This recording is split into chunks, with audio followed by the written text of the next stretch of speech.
Hey guys, Bori here.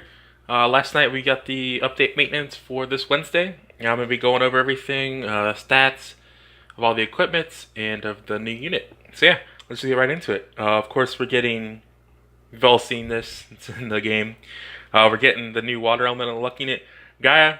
Gaia is pretty awesome for the fact that he is really good in mono water teams. And for those of you who are still struggling with 421, mono water team is like the most safe, easiest way to go probably to beat 421 instead of pausing with Melia. So hopefully here will be more people will be able to clear it as we get more water awakenings. Of course, we get the first event back. That was for the launch of the game, Plot of the Fallen Priest. Some pretty decent equips in there, depending on how you look at it, honestly. And then we get the elemental runes that are coming back for 4/7s.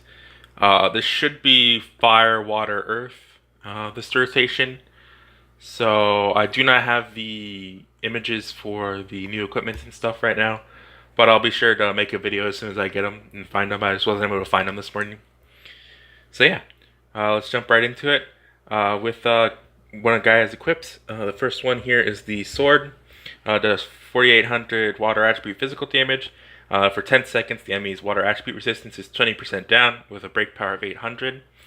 It has a passive where you get a 20% defense buff with a cooldown of 70-50.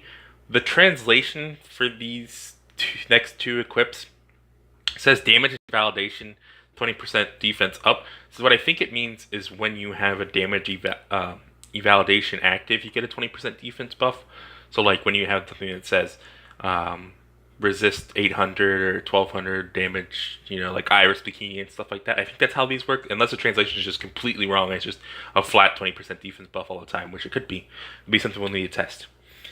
But the water attribute resist down is pretty good. It's a nice sword. You could even run this on Corsair for when you're doing magical nukes on Ifrit or something like that. That's 20% bonus damage, basically. So yeah, the next equip is the defense shield. Total damage of the entire ally is invalidated by 800 for 10 seconds. So 800 damage received does not count. It's basically like an 800 damage shield. And you completely avoid the burn state. It has a passive of 20% defense. Same thing as the sword as I was talking about. Not sure if it's when you have the buff procced or not. That has a 60-50 cooldown. So pretty decent. The next one is this defensive hat. I think this is a 4-star. It reduces flame attribute damage by 15% on all allies for 10 seconds. 20% natural HP recovery. If these are water attribute, recovery amount twice. I think the HP just affects you solo, and the defense buff affects everybody. This has a passive of 10% defense up with a 50-40 CT. So decent CT, normal average defense CT. I'll jump right into it. Here's Gaia. He looks pretty freaking awesome, if I must say. He is one of those units. He's not a great luck unit. Like, you're not going to be farming with him, really, unless you are a newer player and you don't have a luck unit yet. Even then, you should have PG Kata. So he's not going to be used a lot, but like I said, he's good for water mono teams. You should take him to 21 if you're not going to farm him to 120, because 21 is limit break 5. So that's what I would do, and that's what I'm going to do, is I'm going to take him to LB 5, depending on how I feel and how I want to grind him. His stats, pretty awesome. He drain water, Suji, whatever, I'm not even going to try to pronounce that. Water attribute magic damage of 8100 for 20 seconds. The damage of the ally's entirety is revoked by 800 per water attribute unit. So, if you have a water mono team, that's 3,200 damage avoided. Like, there's very few things in the game right now that should be able to one-hit you if you have this procced. So this is what makes him really good in 421 teams. Because if you put a heal item with this and stuff, you're basically able to avoid all of number 2's damage. That's pretty awesome. His break force is 2400. His skill is 1950 water attribute physical damage. His own HP recovers by 150 to 1700 break force. Decent break power. Level 1 skill. When you are more burned. I have no idea what that means. I think it might be when you're burned. Your damage is 10% reduced. And then he has a natural water attribute. Natural Archen passive, but implement one mystery of water attribute party. I think this affects the entire party. I've never tested him on JP. I've never like farmed him on JP, so I have no idea. I think this affects the entire party. I might have to go back and read the JP thing. The level 70 one, if it does, that's pretty awesome if it affects all water allies. Level 70 is given to damage and validation, defense power 20% up. See, this is what I'm saying. Like it says, like when you have, I think that's what it is. When you have damage and validation active, you get a defense buffs. So that's pretty good. So he's pretty freaking tanky, pretty awesome, and he's a decent tank. He has a 5-star defense, 5-star fizz, 4-star defense slot. So you can run all of his equips, or you can run better equips like Iris Bikini, Fenrir Gauntlets, and something else. So yeah, something good to look forward to. The next thing we're talking about is of course, Plot of the Fallen Priest. This is a pretty hard event when it first came out. Should be crazy easy, just like Gilliam was the first time we all went back into Gilliam.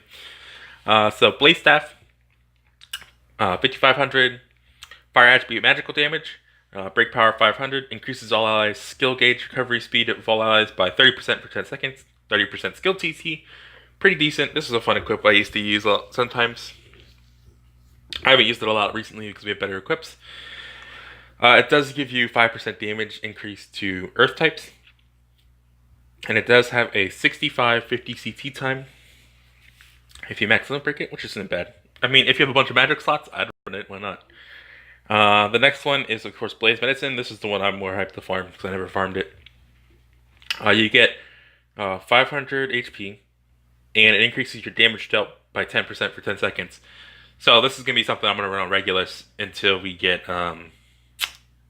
his equip. If his heal equip doesn't come when it comes, this is what I'll be running on Regulus. And it's pretty good for things like, I don't know, like Satsuki or something where you don't really need a 4-star heal. You don't have a good 4-star heal. Damage up's always nice. It has a passive where it shortens the burn status time by 10% and 10% chance to evade burn status. And it has a 45-30 CT when max limit broken. Next is the CT ring. This is what most people are hyped for. I think this is a 4-star. It upgrades your skill gauge recovery speed by 200% for 6 seconds. And it has a passive of damage to humans, 10% up. It starts off with a 65 CT and drops all the way down to a 30 CT. Pretty awesome. If you can find a use for it, I don't know, it might be good on Rag if people need skill CT on them, I don't know. I don't really see it being useful anymore. We loved it back in the day when SAR was prevalent because it was like the best thing to throw on SAR. But right now, I don't know.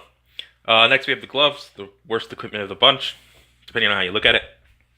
He reduces your physical damage taken by 90% for 5 seconds, except this is a single target, so only pox on you. You know how we feel about single target defense. They blow, worst waste of a slot. But it does give you 5% bonus damage to Earth types. So yeah, guys, that's all the upcoming event info. Like I said, I'll get back to you guys as soon as I find the equips for the floor 7s of the new mono dungeons. If they're anything like the other ones, they're not that great. But hopefully they are. Hopefully some of you guys are able to clear some more, because I know a lot of people struggle with those. So yeah, I hope you guys have a great day.